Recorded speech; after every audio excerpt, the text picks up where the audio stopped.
Welcome to Chatt It Up Sports, ladies and gentlemen. What a good day. What a blessed day it is. A beautiful Monday that starts the college football playoffs. And we're going to give you two games tonight. We got SMU, Notre Dame, and who else we got? Joseph. It's SMU Penn State. SMU Penn State. Dang, dude. And I was Indiana looking and Notre over Dame. Yep.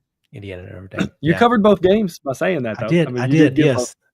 both I games gave out. both So. a shout out there because that's what we Yeah. do, because that's how much we love each other. I picked up on what you were putting down. Appreciate you, big dog. Appreciate you, big dog. We're going to talk about some NFL tonight. We have done a lot of college, dude. Yeah. And so we're going to do a little NFL, especially the slate was pretty good this weekend. So I got to watch some yesterday. It was the big anniversary weekend, the one year anniversary. Got to take the little one to the metropolis of Gatlinburg, Tennessee. Nice. Yeah. Nice. How was that? How'd she like it? How did Gracie Lee enjoy the mountains? She did. Didn't see bears. Definitely saw a lot of people. I've not been up to said Gatlinburg in a long time, but damn, bro, there's so many people that go to Gatlinburg, especially this time of year. Oh, dude, during the winter, like the month of December, place is like packed out, completely packed out. It's kind of unreal. Yeah, it's kind of weird. You know, I guess to be fair, growing up this close to Gatlinburg, where it's like you can turn it. I mean, it's kind of a day trip, but like it can be, yeah. Yeah, it can. Not something you'd want to do often, but like you can turn it into a day trip. It's like, why are there so many people here? Yeah, dude. Guys, I was surprised. Gatlinburg.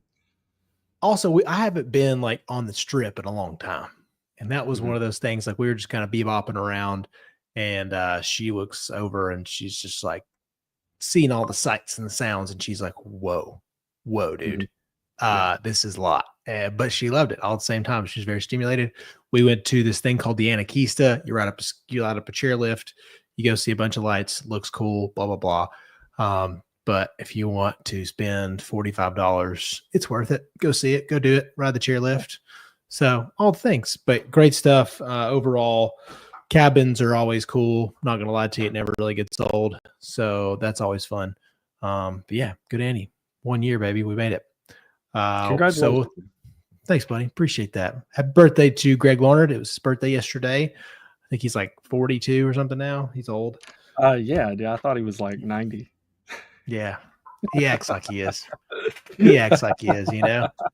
Oh man. So happy birthday to our boy. It's been a good run. So we got the first year down, and Greg's, you know, still in our lives, doing great things. He was down at the University of Florida this week visiting for just some fun on his way down to see some uncle and some family. So hope he's having a good time. Young Malcolm's out.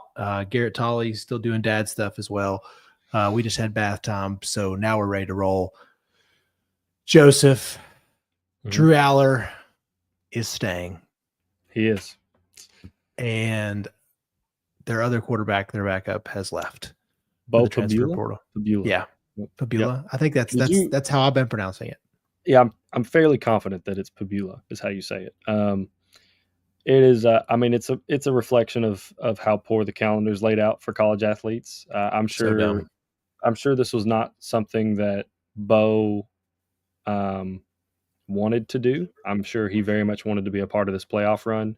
But given the circumstances of the transfer portal calendar and him probably knowing before most other people that Drew was coming back, because him and Drew have probably talked about it. Yeah. He made a decision that, you know, while it sucks and a lot of people might see it as selfish, especially some Penn State fans, he just made a decision that is probably going to be best for his future. And hopefully one day we'll be in a point where athletes won't have to do that. So, yeah, Trent made a good point here. He said they can play in the playoffs and still enter afterwards.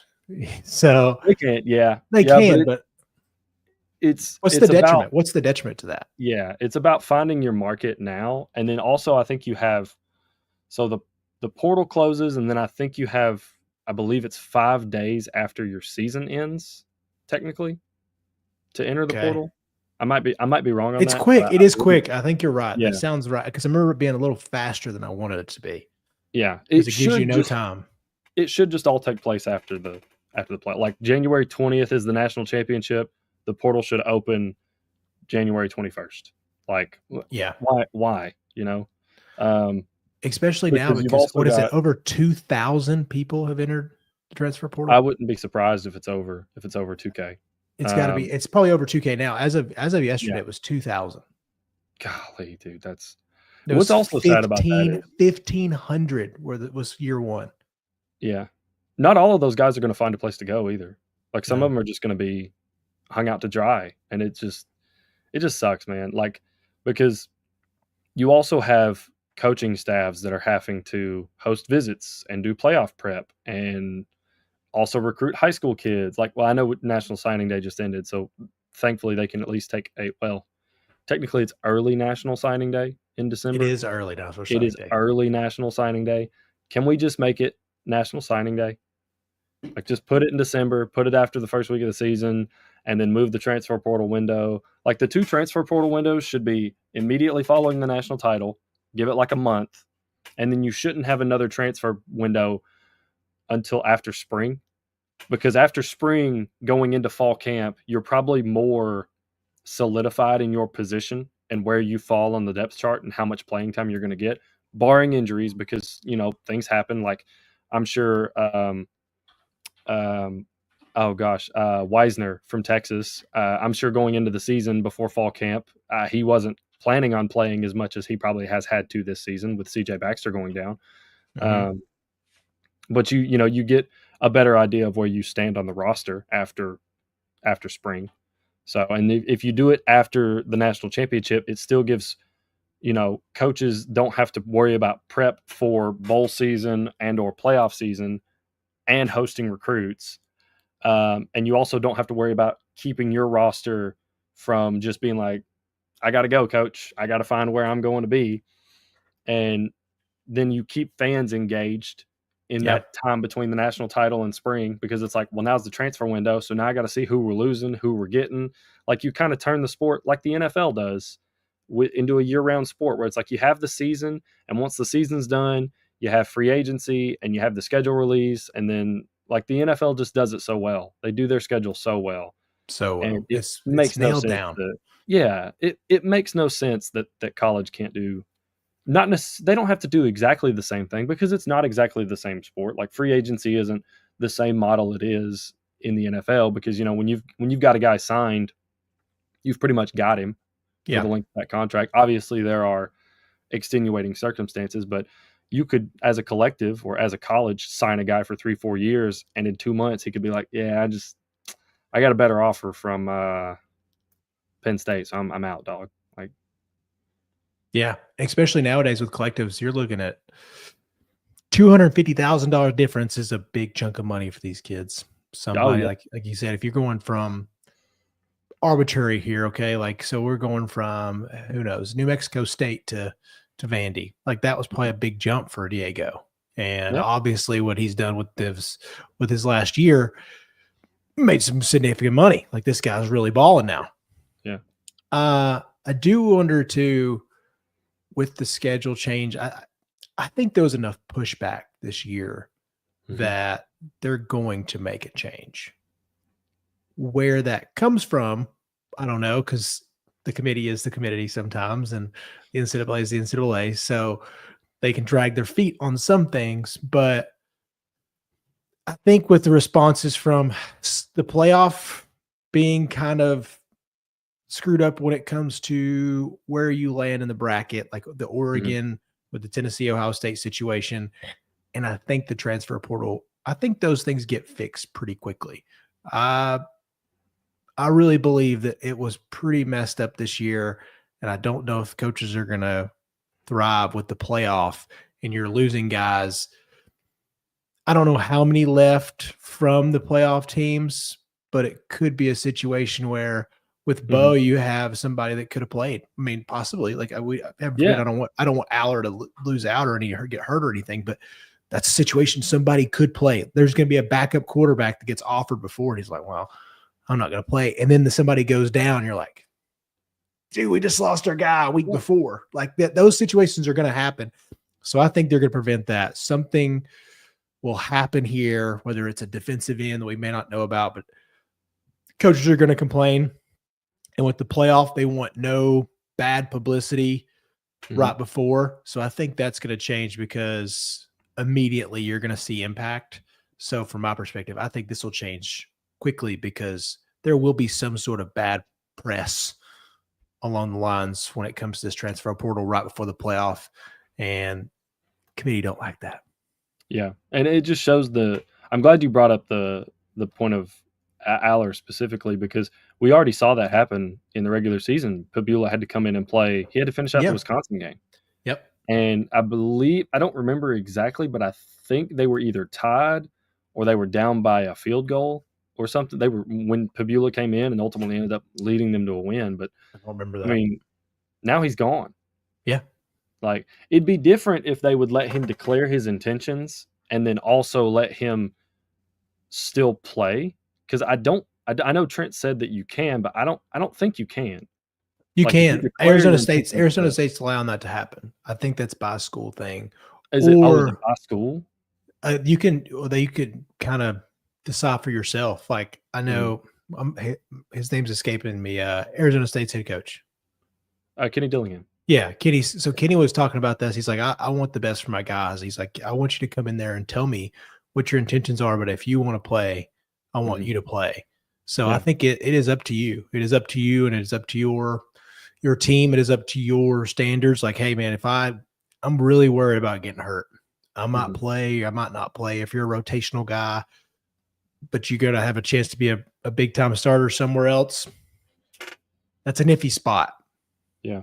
Because then you're risking injury, and I'm sure they have stipulations like, well, if you play in that game, there's no guarantee you're going to get all this. You're not. I mean, it's still a little bit wild westy when it comes to the financials of the NIL and the collectives. And I know they've tightened some ships, but still in a dicey territory, I believe.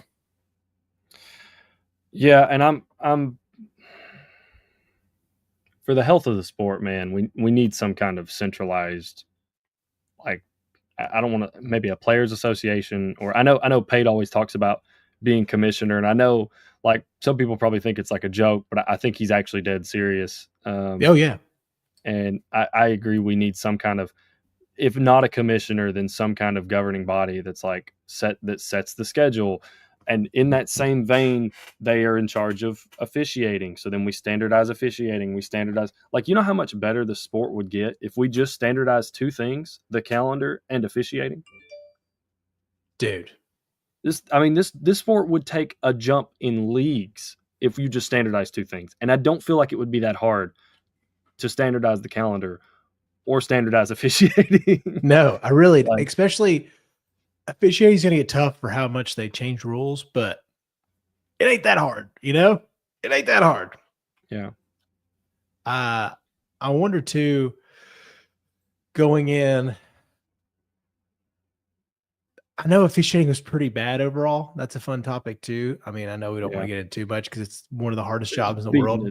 Yeah, and it's beating a dead horse, but yeah, and it's not just these officials. Like most of these officials have regular jobs, so it's like, is it easy to look at them and blame them? Yeah, because they're who you see. You see them mess up the call, and especially on these video boards and with how far camera technology and stuff is, how advanced it is, and the 8,000 angles they have in this game where they can show you he was wrong here and here and here and here and there and there. Like, it's easy to look at this dude and be like, oh yeah, you suck. Like, you should never do this again. But it's like, you've never officiated a college football. Like, that's a lot of pressure, man. Yeah, because you're not one of the worst jobs in the world. If you're on a team, at least somebody in the stadium likes you. Nobody likes the refs. Nobody. You could make the greatest call of all time. No one's gonna care. Yeah, no one. What's the sayings left me. No one remembers like your good deeds or whatever. They only remember the times you messed. Like, no one remembers when like the rules analyst comes over and they're like, yeah, that was a really good call. No one cares. No one cares. They only care when you cost their team. Yeah. I always kind of give Tirico does a good job, I think, of giving officials credit.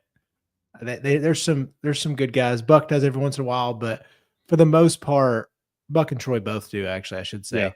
Yeah. They both try to be like, hey man, that's a really tough call. He made a good call there, but Yeah. nobody cares, man. Yeah. I appreciate the good deed. Every once in a while I'll catch it because Yeah. the flack that you get. It's the whole field goal kicking thing. Like everybody hates kickers. Refs are definitely the bottom of the list. Yep. But Yep. yeah, I don't know. That's gonna be one of the toughest jobs, but I do think they're gonna have to step up their game. There's a lot of flack, I think, early on this year. I think it got better throughout time, but overall, tough year, especially in the middle leagues. I really thought, like, I've heard some stuff about Big 12, Big 10, and SEC, the big boy leagues, and then some of the middle leagues were pretty tough too because you don't know who you're getting out of that. But it's hard to pay people full time. As far as the game, let's start with Friday. Notre Dame, Indiana. What are you looking forward to most, man? Oh man, I want to see if Notre Dame can kind of play bully ball, because I think that's what they want to do. I feel like they want to do something similar to what Ohio State did, where it's like, we're just going to come out here and we're going to punch you in the mouth, and that's how we want to play. But can you do it? I'm very curious what's going to happen to Notre Dame. Probably the thing that I think is going to make or break this game for Notre Dame is if they get into a point where Riley Leonard has to throw the ball for them to win. Like, say they come out and minus the scripted drive, because Indiana's probably going to look great on their first drive, barring something, crazy, because they did look great on their first drive against Ohio State. But, as the game went on, we saw the talent gap really start to show up. That talent gap isn't as steep with Notre Dame. It's still steep. Notre Dame's definitely a more talented team than Indiana, but it's not quite as steep. So I'm curious how Notre Dame handles if they get into a situation where Riley Leonard has to throw the ball, because he only has like 16 passing touchdowns on the season. Yeah. He has 14 rushing touchdowns. Yeah. So clearly you can see what they want to do with him and how they want to play with him. It reminds me of like Georgia Tech-esque with Haynes King in the style of play. It's similar-ish, yeah. Yeah. And I mean, that being said, they do have Jeremiah Love, who's a stud. So absolute stud. I'm curious I really want to see what happens to Notre Dame if they get thrown off tilt, or if they get shell-shocked. Like, say they come out or like Indiana gets the ball to start, they go down and score immediately, and then Notre Dame goes 3 and out, and then Indiana scores immediately, and all of a sudden there's 10 minutes left in the first quarter, and you're in a 14-point hole. Like, how do you respond? What's your philosophy change? What are you made of, Notre Dame? Because I think that would teach us a lot, because how they look in this game, or I guess I should say, for me, this is a prove it game for Marcus Freeman, because you finally, like, you put the Northern Illinois loss behind you. You handled everything else you needed to do, and you've made it into the playoffs. And yeah, you can't make a first round bye because you just refused to join a conference. That's a topic for another discussion. But got that NBC money, baby. Yeah, you making that NBC money, baby. But now you've got a shot to like win a playoff game and then set up a match against Georgia. So this is very much a prove it game for me, for Notre Dame. I don't want to know what kind of heat Marcus Freeman would be getting if they somehow manage to lose this. As far as picking a winner, this game to me is probably the hardest game in the first round to predict. Yeah, because I don't have a strong lean either way. I mean, Notre Dame's 39.8 points per game. Indiana's at 40. The defense for Notre Dame's 13.6 points per game. Indiana's 15.7. So they feel pretty close statistically. I will say Indiana does have a very, very good ranked rushing defense, but I don't know if they've seen, outside of Ohio State, they haven't really seen a rushing attack like they're going to see from Notre Dame. And Yeah. even playing Ohio State, it's not the same style of rushing attack because I don't think Ohio State was committed to running Will Howard the same way that Notre Dame's probably going to be committed to running Riley Leonard. Yeah. And I think if I have to go with a team I feel like I can trust a little bit more, I think I'm going to roll with Notre Dame. Because I think I trust them with the style of offense that they want to run and what their game plan is going in. They feel like they could kind of control the game and dictate the pace of the game. They can hold the ball. I certainly don't expect them to run away with this game like they did against Army. But I am concerned about how easily USC was able to pass the ball. That's another big thing I'm looking out for is how easy USC was able to pass the ball on them. I think that's something Indiana and Curtis Rourke can definitely take advantage of. But I'm gonna roll with Notre Dame in a like what feels like a 51-49 confidence pick. Yeah. I think they'll be able to kind of dictate the pace of the game. And I think that'll give them the chance to win a pretty close game, probably like 27-20. Maybe 27-23, something like that is where I'm feeling. So I'm gonna roll with the Irish. Yeah. I really kind of wanted to fade this one. Like the Indiana is the fun pick, but that secondary for Notre Dame is so nasty. Xavier Watts, those guys, it's just so loaded on the back end that's going to be tough for Rourke and company to figure it out late. Like I'm with you. I think that first scripted drive, they're going to come out and freaking smack them in the mouth, and it's going to look awesome, and we're going to have a tough time. But that second drive, if Indiana has a chance, you have to go score a touchdown, not a field goal. Go score touchdowns in your first two drives for this to be a hope, because this is not a team. Penn State and Notre Dame, two teams. Maybe I'm wrong after the Oregon game, but up until then, didn't feel like teams that could come from behind against a halfway decent defense because of the way they play. I mean, Riley Leonard only has 2,000 passing yards, and now they're a hoss on the ground. I think Jeremiah has like 950 yards, and Riley has, and he's missed some time too. So take that with a grain of salt because he's still rolling yards per play. But Raleigh's got like 752. So it's a brutal ground and pound attack, and they can move it faster. And like you talked about, they can still score. They're going to score points, but it doesn't feel like a team that if you're having to press, that Riley Leonard is going to come through for you. It's just, it's a tough spot. So if you are Indiana and you are Kirk Cignetti, you have to sell out that first quarter and kind of be ready to get up 21-0 or 17-7. I mean, it's got to be pressure is on the passing game for Notre Dame, and make Marcus Freeman make some choices. He is still relatively young. We've seen some missed moments from him. I think now with Riley, he's another one, man. Like, can these ACC quarterbacks that transfer up to Notre Dame, it's not feeling like it's totally missed, but it's not panned out as much as they'd want it to either, because you're thinking you're going to have a little bit more high-powered offense. They don't have a receiver over 500 yards. So for them, it's going to be heavy on the ground. But as you mentioned, Jeremiah Love's an absolute stud, and he's averaging like 7 yards a carry. So good luck stopping that, Notre Dame or Indiana. So yeah, their leading receiver is Bo Collins, and he has 427 yards and 2 touchdowns. Bo Collins, they don't have a receiver. They don't have a receiver that has more than 2 receiving touchdowns. Yikes! Yeah, tough. Yikes! Tough. They've been Bo Collins with the X does. That's a very Notre Dame name. Oh yeah, dude. Like 100%.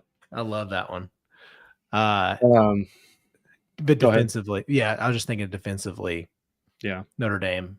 I don't see how they get 14 points scored on them that fast, though. Yeah. Plus, it's at home, and that environment's going to be kind of nutty. because it's a home playoff game for Notre Dame. This is the first time they've made the playoffs since 20. Oh gosh, was it 18, 17, something like that? Yeah, 17. The first time they made, last time they made the playoffs. Was that the first year? Was that the first year of the playoffs? Yeah. No, first year of the playoffs was 2014. Golly, Bo, we've been doing this for 10 years. Oh yeah, dude. Yeah, 20, or was it 20? It's 2014 or 2013, one of the two, depending on like the season and the schedule. Like, I just had like one of those old man moments, dude. Oh yeah, dude. The 14 playoffs. We've been doing this for 10 years. Mm-hmm. God. Yeah, man. That's wild. Anyways, went by real quick. Yeah. Oh, I want to ask you this while I'm thinking about it. Yeah. What do you think the best overall environment is in these first games? Because this is going to be the Notre Dame atmosphere is going to be a good one. Dude, it's got to be Penn State. Yeah. Because I mean, are they allowed to white out a playoff game? Because I know they only get like one for the season, but does that? Did we ever figure out why? Yeah, it has something to do with some hockey team. I have no idea. What the hell? Yeah, dude, it has something to do with some hockey team, and it's I believe it has something to do with some hockey team, and it's I don't know, it's stupid.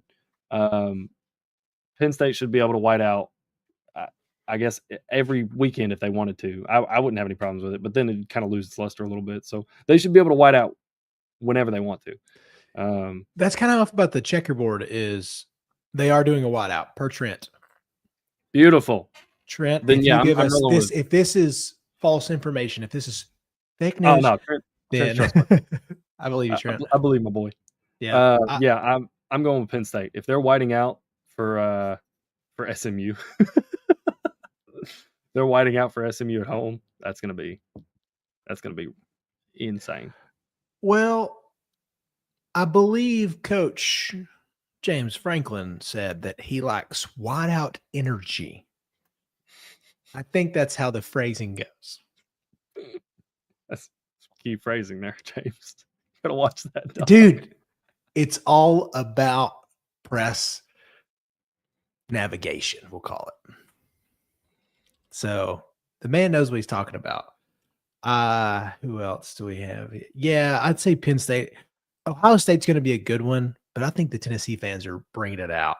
I think they're absolutely bringing it out. What did I just see here from? Yeah. While you're looking that up, Penn State is only permitted to have one whiteout game per season because of an agreement with the original Winnipeg Jets in the NHL.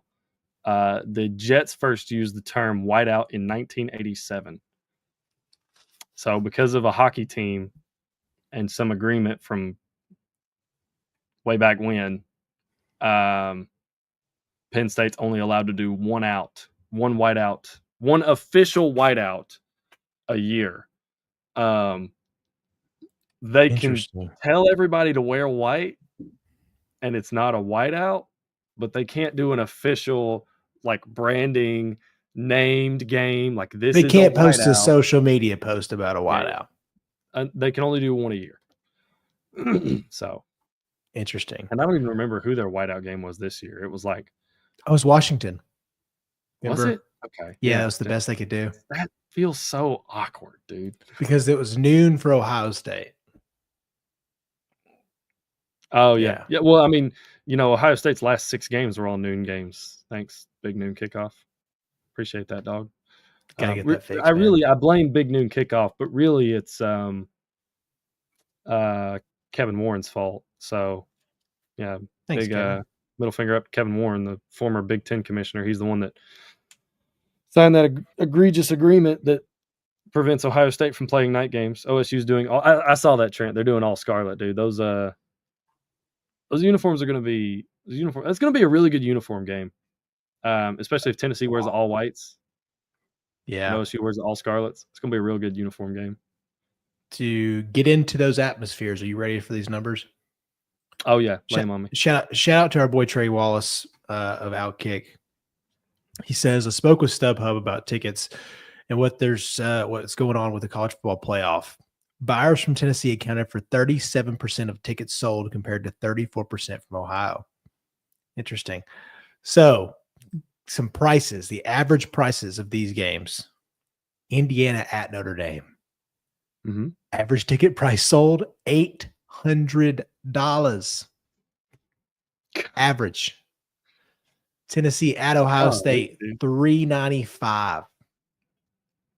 Only $400. Only average price.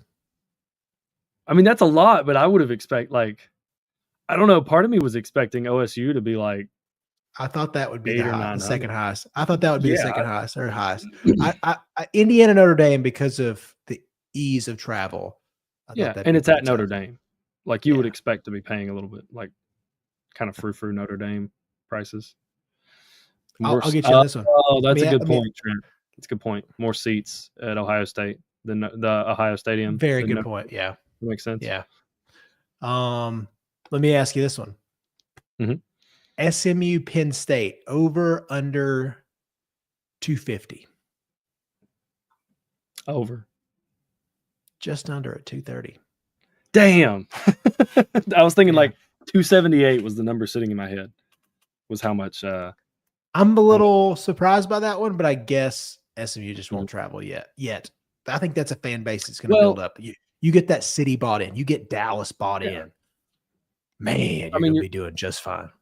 You're also talking about, and let's not beat around the bush here. SMU's got money, or word on the street is SMU's got money, and typically people that go to SMU have money. That's just word on the street. Things I've heard around the social media. Everything you read on the internet is true, so I got to believe it. Our boy Garrett Tolley has said that on this podcast before. Yeah. So, and you're also talking about a bunch of rich white people from SMU going to 24-degree weather to watch their team play Penn State and more than likely lose. Yeah. So I don't love that matchup for them. It's not great, dude. It's not great. So yeah.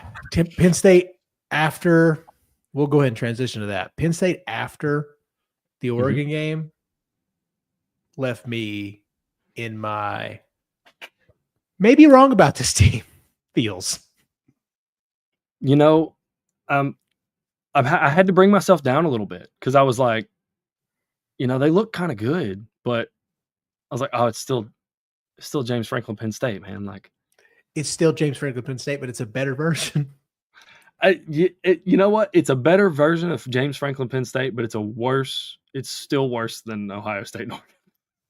Than the best. It's still worse than the best two teams in the Big Ten that given year.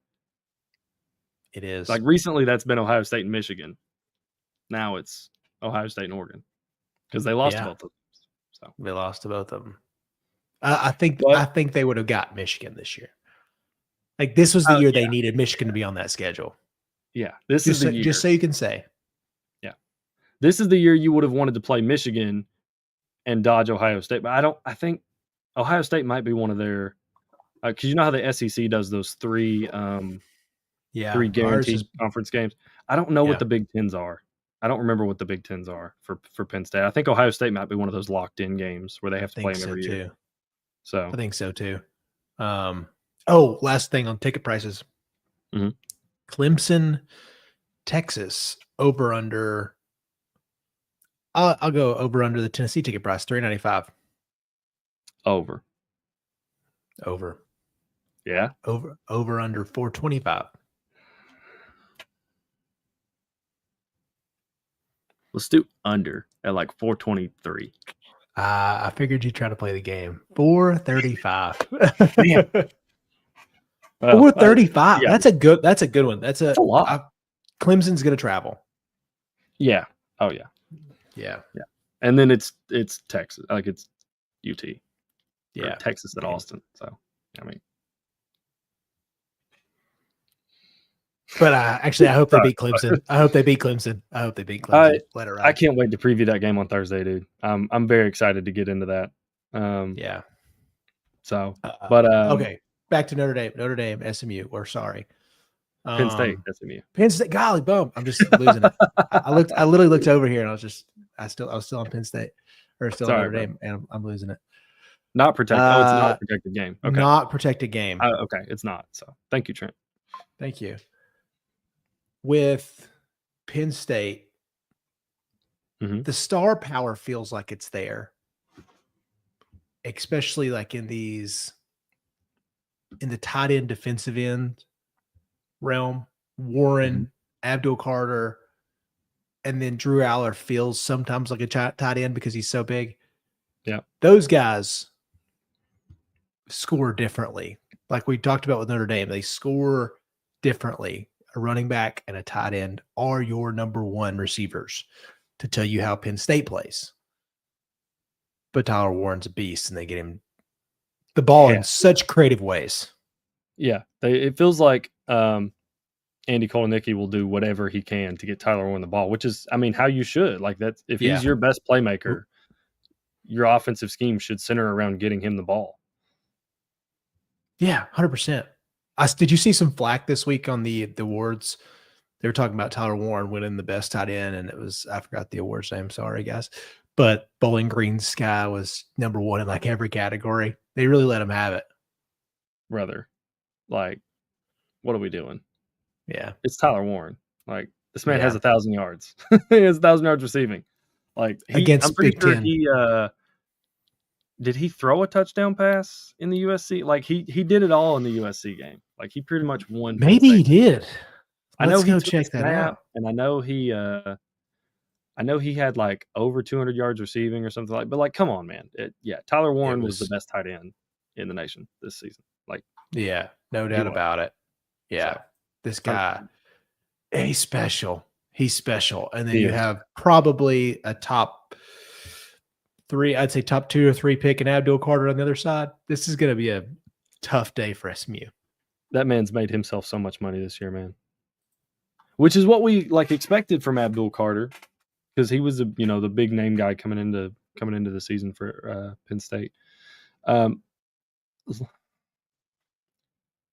I just looking at this game, I wanted to think to myself like how I didn't really want to break down what advantages Penn State has, because it's kind of glaring in my opinion, the advantages they have. I mean, so I really wanted to think like how could SMU pull this off, because they're 28th in scoring defense, 94th in pass yards per game on defense, and 8th in rushing yards per game on defense, which is pretty good because I know Penn State wants to run Katron Allen.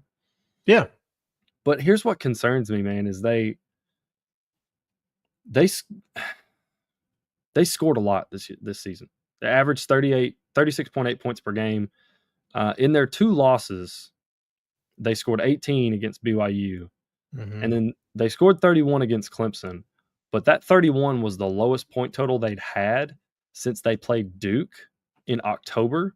And they turned the ball over 6 times against Duke and somehow still won that game.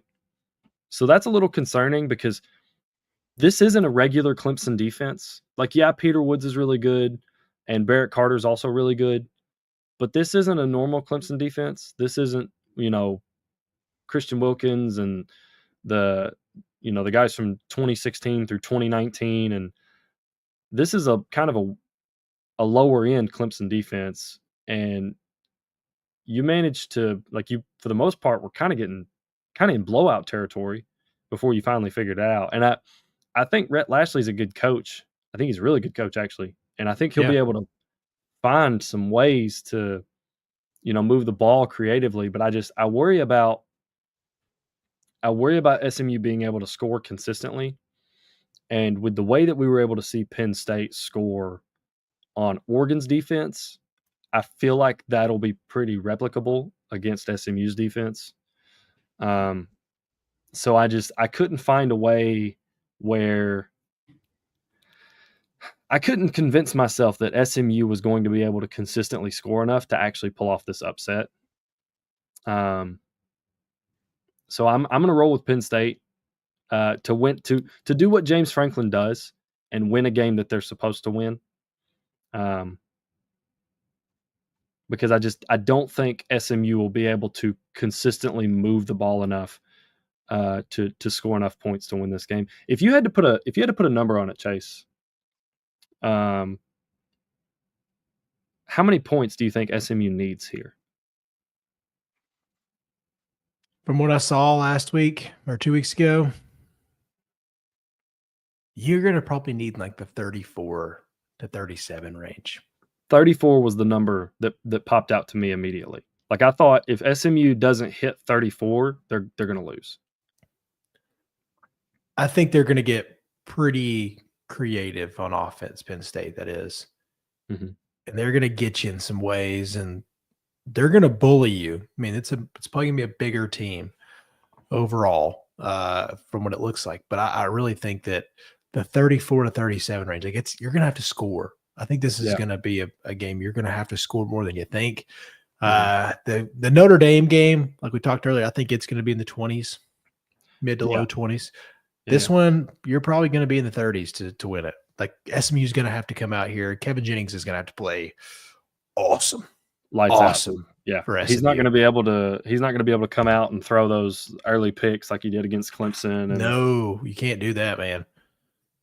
And that's another thing is they had that juice at the end of that game because if you went to bed at halftime, you're thinking, no way. SMU's they're cooked. Don't think that's happening, but Jennings and that offense are gonna have to be good. They're gonna have to run the ball too. Like that's gonna have to be another thing is Penn State's defense. You almost have to like take advantage of the pressure, like to be very simple on scheme. Like if you throw a draw and you get Carter on a couple of those guys, you have to take advantage of those moments. You got to get them waiting, being a little bit skeptical every time they try to take a dip because they don't want to take themselves out of a play. So you have to kind of keep them on their heels as much as you can. Mhm. But that's going to be a very tough task for that SMU offensive line. So Yeah. don't know how I feel about this game as far as an SMU hopeful. I mean, cool story, but I'll be honest, I want to see Penn State the next round. I think that's a good team. The Yeah. Tyler Warren stuff, the Abdul Carter, like Drew Aller, an announcement's an announcement for a reason. So Yeah. him coming back next year, I think this is a pretty good ball club. The SMU story is fun for a round, but I think I want to see my stars the next round. So I think Yeah. this is actually going to be one of those. Like I think Penn State's going to win. I think they get the 34. I think it's going to be 34-21. I'm with you there. I'm close. My score was Penn State 37, SMU 20. Okay, we're right So, there. yeah. Yeah, because I mean, you took 2 sacks against it. This is a good defensive team for Clemson too. So I'm not like knocking them, but I'm just saying taking 2 sacks against them was tough too. So if they're getting to you, that front for Penn State's going to get to you quick. Yeah. Yeah. And I feel like SMU might struggle to run the ball. So not out traditionally run the ball. Now, if they Yeah, find ways to get Kevin Jennings involved and get him Rashard going a little Smith's bit. gonna. Rashard Smith had a really nice game against Clemson, and Yeah. could be a situation where creative running, we'll call it creative running, is going to have to be in the category for both these teams because we've seen Tyler Warren get involved in like a couple of rushing counts. Like you'll see stuff like that from both these teams. Yeah. But Penn State's a lot better than I gave them credit for coming into the season. I thought the boring football wouldn't be able to score. I thought they'd win some games, which they have lost and won some games like 20-14. Yeah. Those games are going to happen for pretty much everybody, but They grinded out the Minnesota game. Yeah, the Minnesota game, like which is par for the course. Like you're going up to play Minnesota, you're like, dadgummit, dude. You see that giant white linebacker up there, and it's like 6 degrees outside Minnesota. Yeah, it's gonna be a grinded out game, but this is not gonna be a grinded out game. They're putting the gopher up on the big board and all the things, dude. It's a part of it, which that is a sweet stadium. I've got to go in there one time. It's nice up there.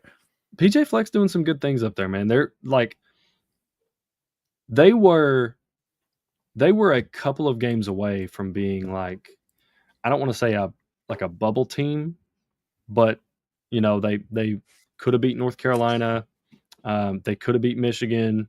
could have beat Rutgers, could have beat Penn State, and then next thing you know, you're 11-1. A couple of bounces of ball go your way, and you don't end up being 7-5. But they were a bit of a harder out this year than most people I think gave Minnesota credit for. So 100%, yeah. 100%. But again, right downtown Minneapolis, it's pretty sweet. There were some really good teams that were in that range this year. I thought there were some tougher teams that Mhm. added to this mix where if you like lost to them, it's not the best loss, but it's not the worst either. Like the Minnesota Yeah. stuff, you're like, dang, Minnesota got us. But Yeah. to their credit, still a pretty good ball club. Kind of how I felt about Michigan towards the end. I'm like, they weren't great. It's not the best loss in the world, but they're not going to kick you out of the playoffs bad, I guess. Yeah. Oh, yeah. So we both got Penn State, both got Notre Dame. Yep. We'll see what the other boys. Look, this is the best score for we can possibly ask for. This is a great core four, man.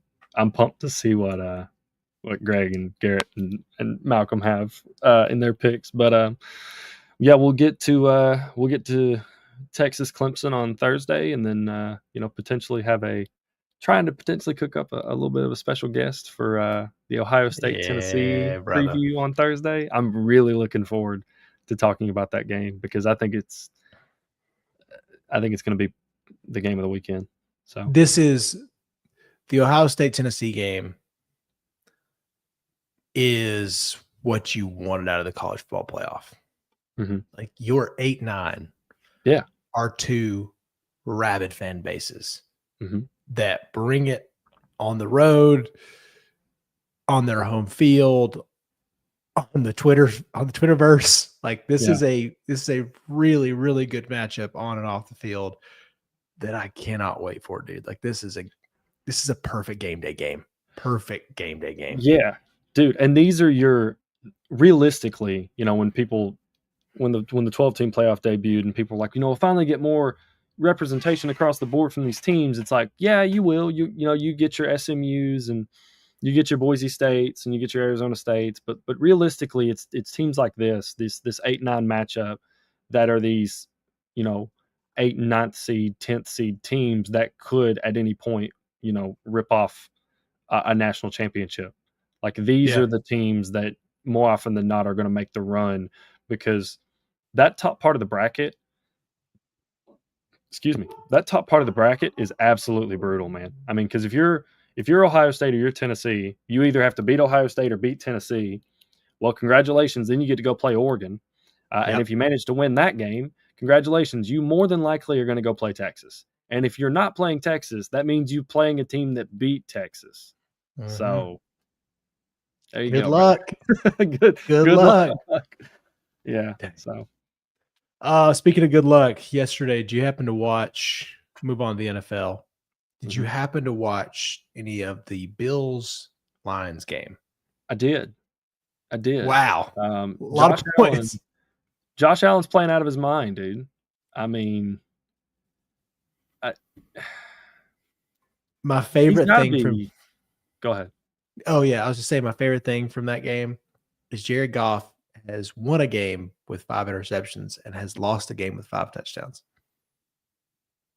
That's ridiculous. Right? Right? Yeah. How? That's a true stat. That feels like a video game. Yeah. Dude? That's one of those you were like, I got Holy really pissed crap. off after playing on Madden mode, and then I went down to rookie. That's one of those like obscure stats that someone throws out there, and you're like, yeah, it's not real. Oh, wait, yeah, it is real. Holy crap. Yeah. Blows your mind. That game yesterday, entertaining. Don't know if it was like great, like kind of deal, but Josh Allen, like you mentioned, go ahead. Unbelievable. Dude, he's playing out of his mind right now, man. I mean, he's playing MVP caliber football. I don't think anybody would argue against that. I'm wondering how far the Bills can go with Josh Allen looking this good, because you think if he's what's the longer something happens, the more likely it is to to not happen or something like that. The longer something Yeah, continues to happen, like his stinker game's got to be coming, right?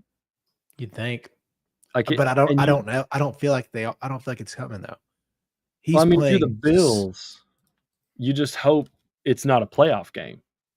Yeah, Like you would rather him have that stinker game now or in I don't the think next he's couple of having it weeks. against. Well, he ain't gonna have it the next couple of weeks. It's Pats in Buffalo, Jets in Oh Buffalo God. at Pats. Does he even okay, hear me out. Does he even play in that second game against the Patriots? If they I'm gonna win both, I'm gonna say no. I'm gonna say he because doesn't. it's gonna be really hard for them to get the 1 seed. Yeah, because Kansas City's already they both already clinched playoff spots. Yep. And Kansas City would have to lose one more game. And they play Kansas City plays the Texans and the Steelers. So possibly. They could lose both of those games. They could also win both of those games. Especially the way they're doing it right now. And at the Broncos. That's not They going to be could an lose easy one. yeah. That's it. That's They a barely playoff survived the Broncos bound. last time. Yeah, that could be a playoff bound Broncos team that's fighting for a last spot or something like that. That's not going to be 3. Those are 3 very tough games. I think if the Chiefs manage to lose and the 1 seed's up for grabs, the Bills will play Josh Allen. But if not, I don't think he plays. Yeah. You're on it with these. I know. If only I could actually remember one, right? You'll get there. You'll get there, buddy. We'll get there. Yeah. Dude. Take some fish. We'll get those memories right, you know? Man, that's what I need, dude. That's what you need, dude. I got mine from the Trader Joe's. Keeping it classy here. Yeah, man. The top of this thing is so good. I was looking at this last night, just kind of scrolling through, and I was like, man, the top 5 teams, really you could even put 6, or if you want to say the Chargers, but I don't think they're quite there. But the top 5 in order, I guess, would be Kansas City 13-1, Bills 11-3, Pittsburgh 10-4, Houston and Baltimore at 9-5. That's just your AFC. That's just your AFC. And you have maybe the other best quarterback in the league right now in Lamar Jackson, who threw for 5 touchdowns yesterday. Golly, dude. Dude, when Lamar and Josh get going, there's nobody more fun because they do it on the ground too.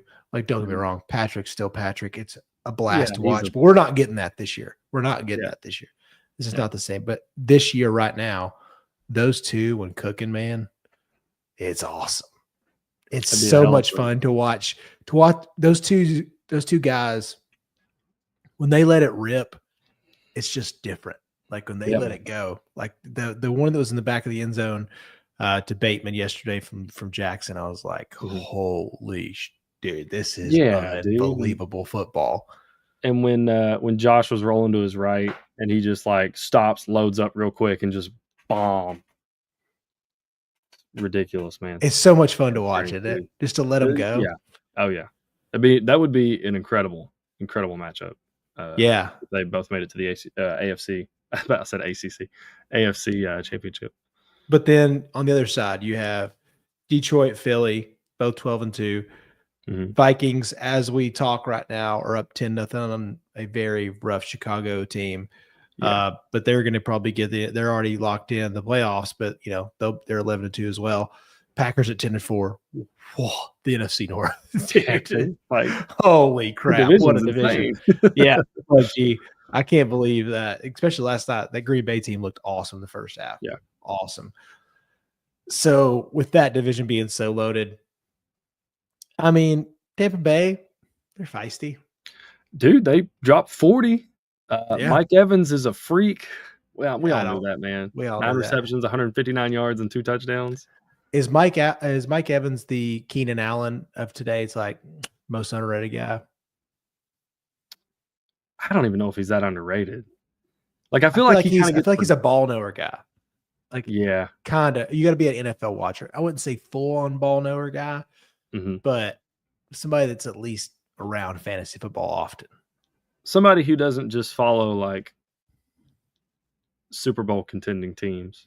Yes, a You know? slightly more than casual knower. Yeah.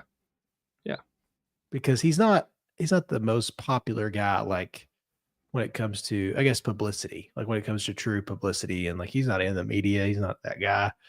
He's not Baker. Where would you slot him, Mike Evans, in terms of like wide receivers in the league currently?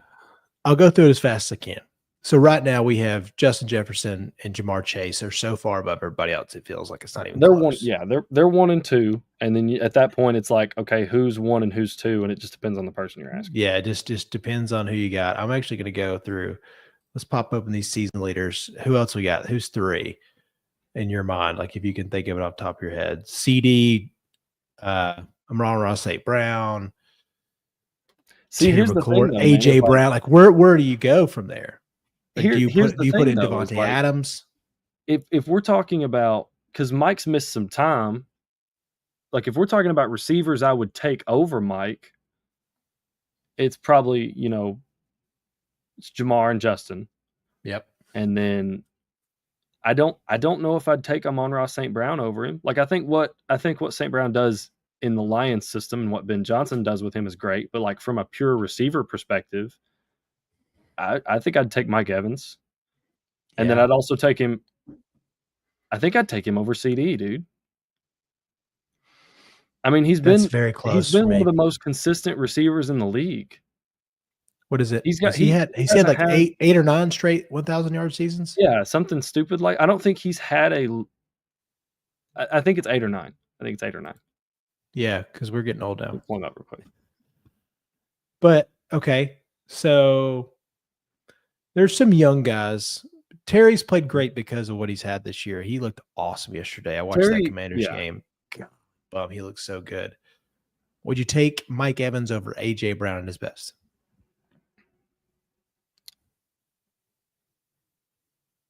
I'll even say you get the person. You get the personality too. I will say. I think I'd take Mike, man.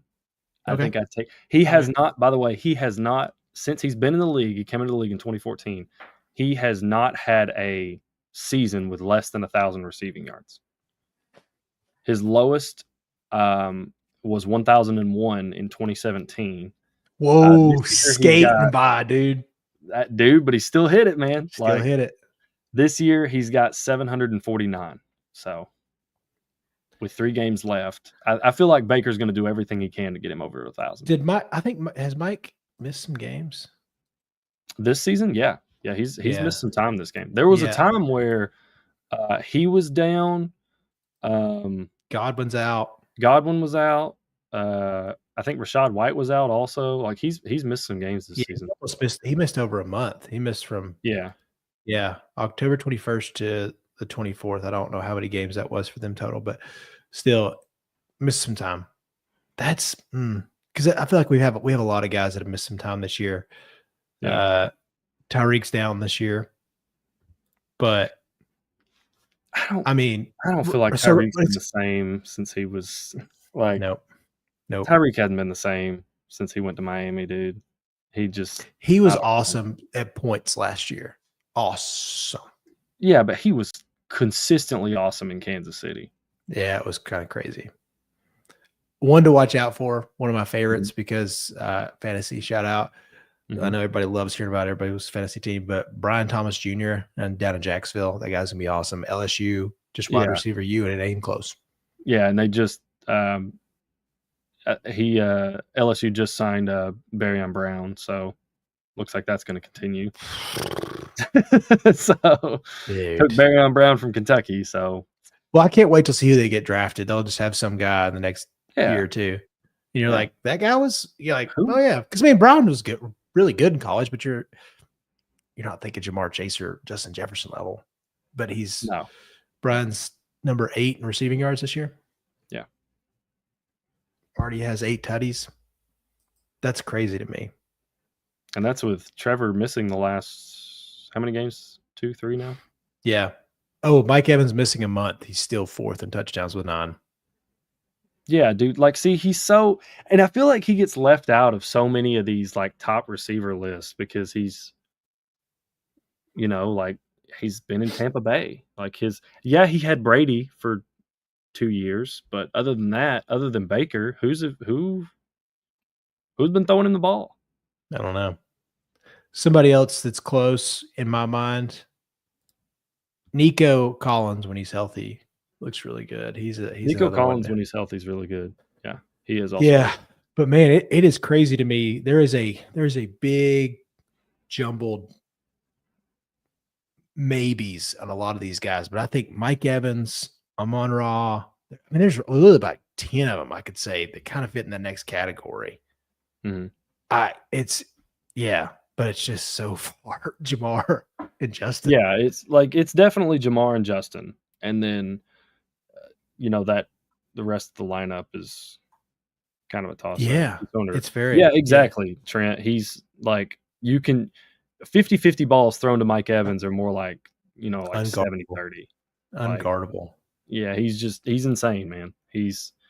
And it'd be crazy. Like, he's one of those receivers also that I feel like regardless of how good or bad the Bucks are, he's like, I'm gonna be a Buck.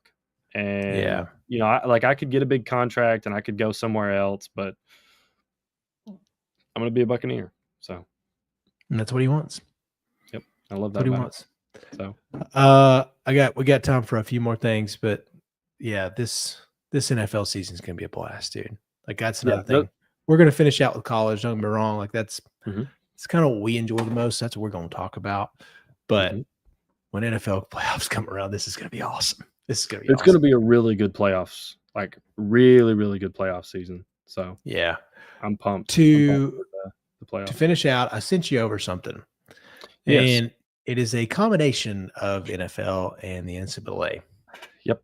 And I kind of had this thought process on Mhm, where college sports are going, especially with the NIL fund mhm, and mhm. social media and all the stuff that you want to makes me sound like an old white dude trying to just talk about the forefront. But it's just the fact of what it's becoming, and I love it personally for sports marketing, whatnot. This is perfect, but you have Mhm, to have a face, you have to have a brand. mhm. Let's overuse that word. But Michael Vick is now looking to go coach in college. It And when I was, say, yeah, go ahead, sorry. he's got two. He has definitely talked with Norfolk State, but Mhm. then also Sacramento. And Sacramento was the story that they have the Sacramento fund. I can't remember what it's called, but they Mhm. are going to be moving from FCS to FBS, and they're Oh, doing it really?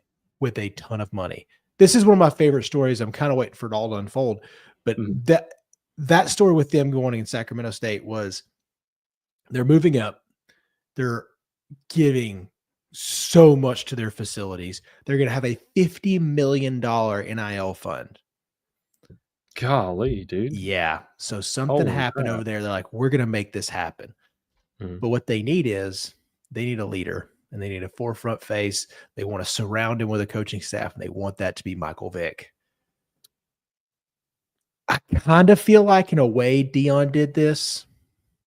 And listen, those guys are very smart football minds. They played in the NFL for a very long Yeah. time. They dominated in college. Mhm.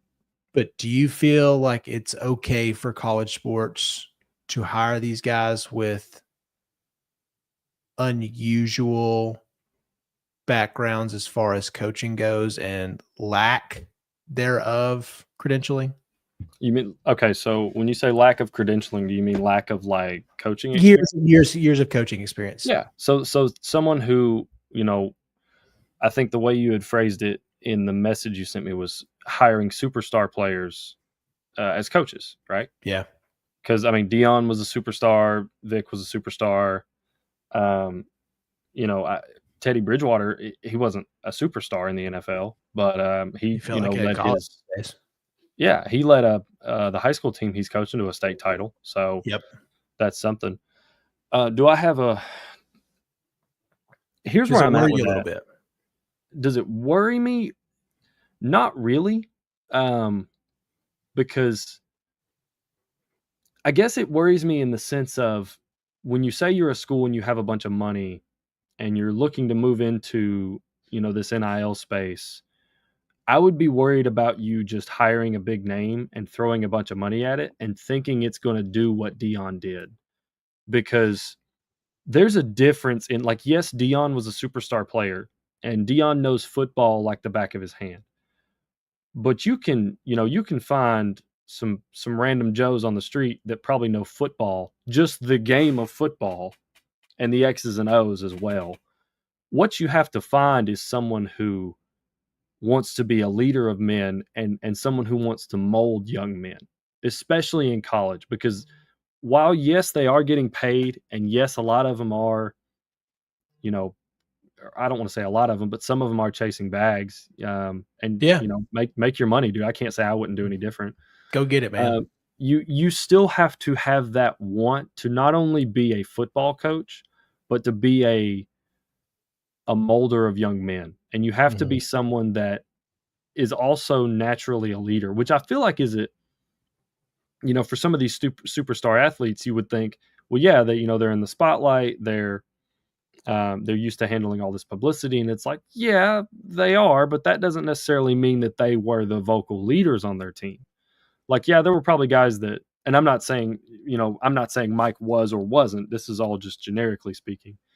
I think it's very easy to just, think, well, he was great in the NFL, so that's going to translate to him coaching. And I don't think that's how that works, because Yeah. we've seen former players be coaches, and sometimes it doesn't always translate.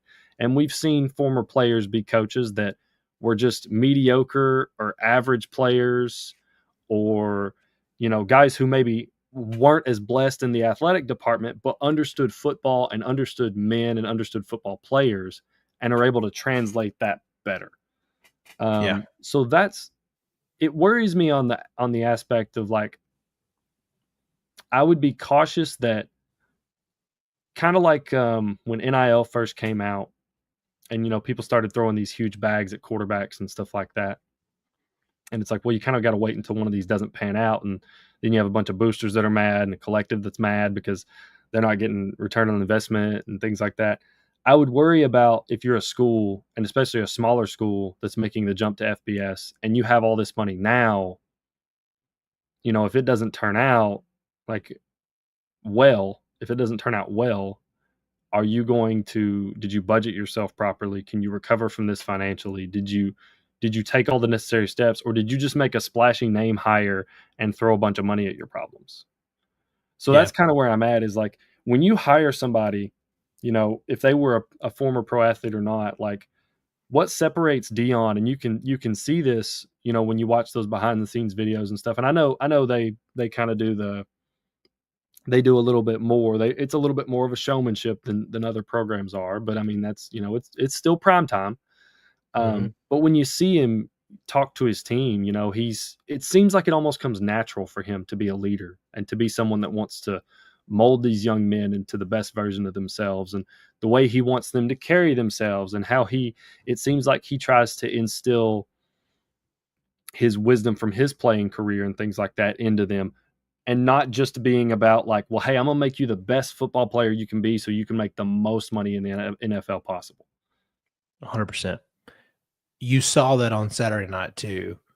The way Travis idolizes him even after all these years. Yeah.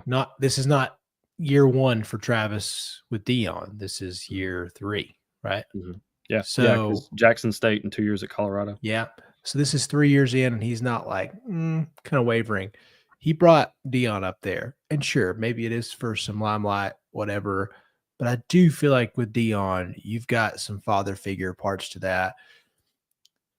And I'll say this, I can see how some people, if you dislike Dion's approach and you don't kind of watch it closely or listen closely, you can find your ways to dislike him. Like, I get it. If you don't love the flash, if you don't love like a quick flash of arrogance and narcissism, like it looks like that sometimes. But wait till Dion's second sentence when he talks. Then you start to hear how good of a guy he is, especially how much he loves these kids. And he really goes in there, and yeah, like he's still going to be prime time. You said that, like that's perfect example. Like he's still be prime time, but he's a good dude and he's a good coach, and these guys follow Yeah. him. And look what the turnaround they've made. Did they Yeah. make the playoffs? No. Are they going to make the playoffs next year? Probably not. But this guy has gotten these players, whether you like it or not, like he's definitely helped a Heisman campaign. He's definitely made an impact on college sports, and he's made an impact on Colorado. Holy crap, what a marketing campaign that one was. But for him, he helped create a path. And Trent made a good point down here. Ray Lewis is also a candidate of FAU.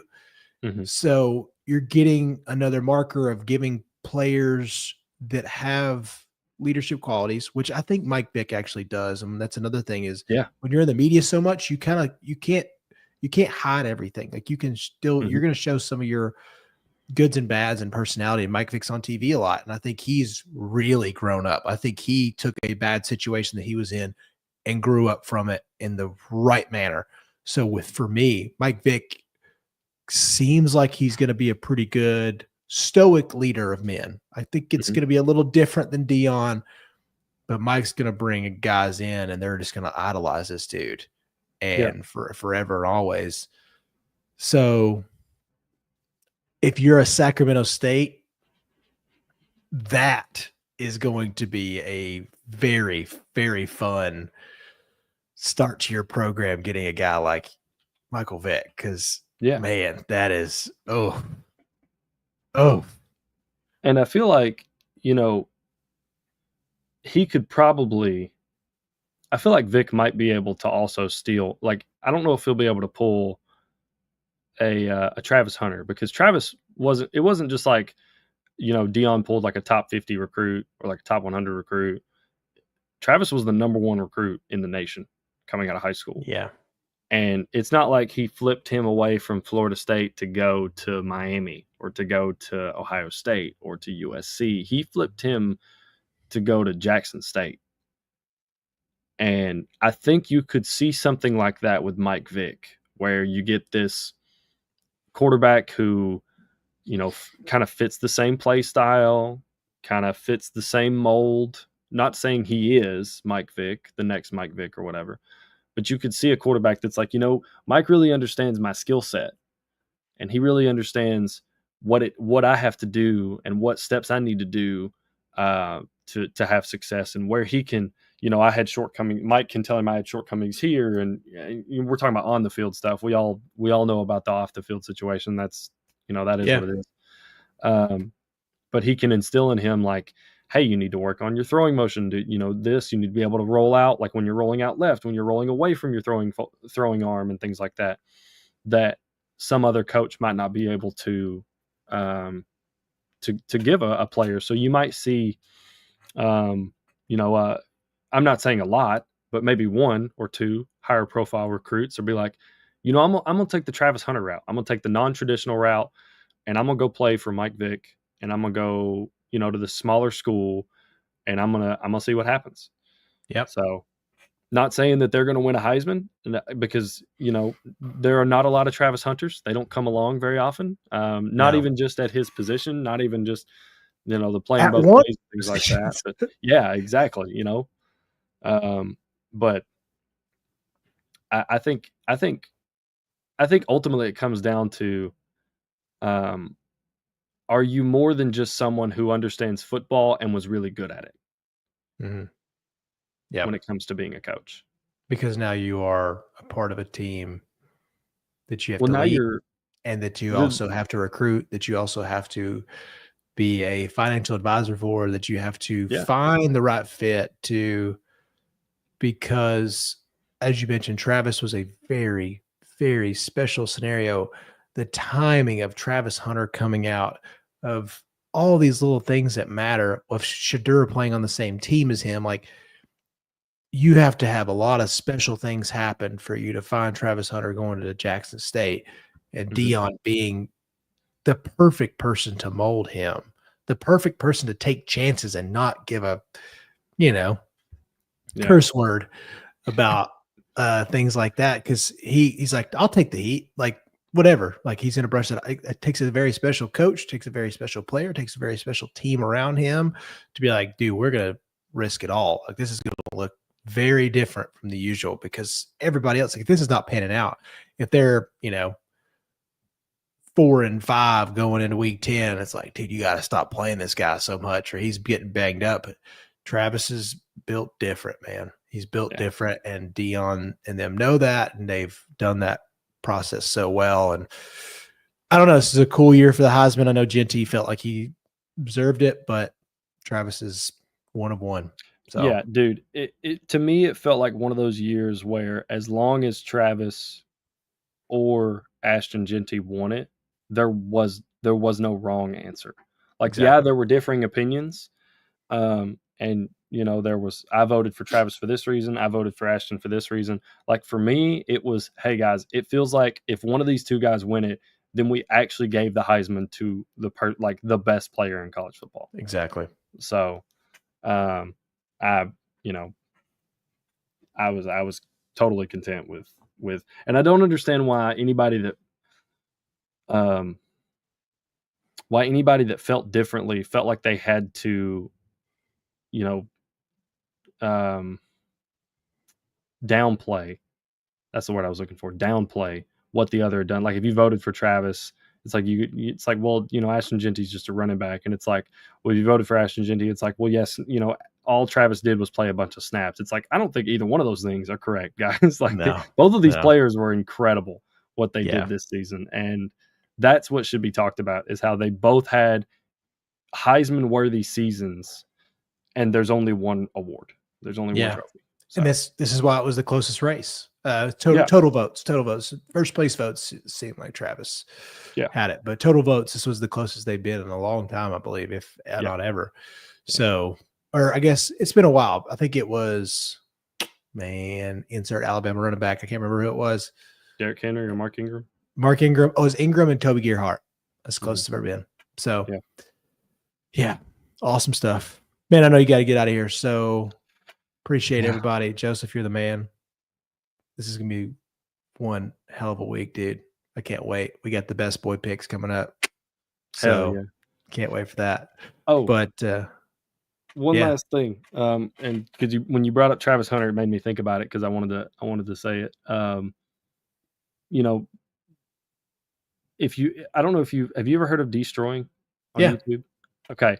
So you should, and anybody that's listening that hasn't seen it, if you want a real appreciation for what all goes into Travis, watch one of the Heisman videos that D did with Travis, and it shows you like it goes through his training and he goes through his recovery and just watching how dedicated he is, man, is just, you don't see that from a lot of people that have that much God-given talent. Like a lot of people have, you see a lot of athletes that just have talent pouring out of their hands, and they just don't treat themselves right, or they just don't treat the situation right. And then watching Travis and watching how serious he takes it and how serious he takes his body and how he's fully bought into taking care of himself so he can play both ways. It's just an unreal amount of appreciation for the dedication. So